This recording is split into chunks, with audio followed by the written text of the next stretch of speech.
तो नमस्कार किसान भाइयों। तो इससे पहले मैंने वीडियो में बताया था कि पपीते की खेती के बारे में।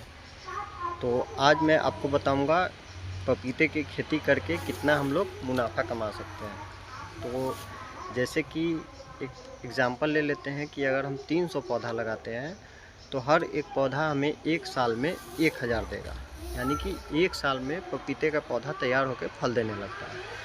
तो अगर हमारे पास 300 पौधे हैं तो साल का इनकम हुआ 3 लाख रुपया, जिसमें आपको 50,000 रुपया खर्च लगेंगे। उसका पानी पटाने, निराई कुराई, दवा या फिर खाद वगैरह, लेबर कोस्ट सब मिलाकर 50,000 रुपये लगते हैं। तो आपको टोटल प्रॉफिट होगा 2,50,000 रुपया एक साल के अंदर में।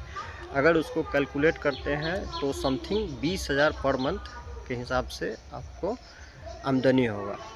तो ये एक लॉन्ग टर्म बिजनेस हुआ। इसमें ये नहीं है कि पर मंथ आपको पैसा आएगा, इसमें साल में एक बार ही पैसा आएगा।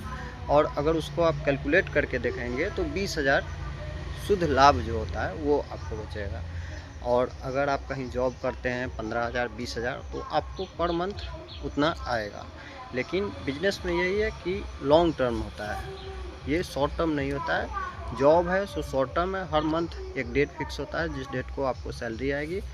लेकिन बिजनेस में है कि आपको साल में, 2 साल में, 3 साल कभी कभी लगते हैं, 3 साल में भी कोई कोई ऐसा बिजनेस होता है कि 3 साल में भी पैसा आता है। लेकिन अगर आप एक तरह से उसे कैलकुलेट करेंगे तो आप उसमें समझ जाएंगे कि क्या इसमें प्रॉफिट है, क्या नुकसान है। तो बहुत सारे लोग जिनको अगर प्रॉपर घर चलाना है वो शॉर्ट टर्म करते हैं, और जो थोड़ा समय देते हैं वो लॉन्ग टर्म करते हैं। लॉन्ग टर्म में एक फ़ायदा ये भी है कि पपीते की खेती में आपको साल भर मेहनत करने की कोई ज़रूरत नहीं है। महीने में आप 10 दिन भी अगर खेत में मेहनत कर रहे हैं तो आपका अच्छा खासा इनकम जनरेट होगा, और 20 दिन आप चाहें तो कोई और काम कर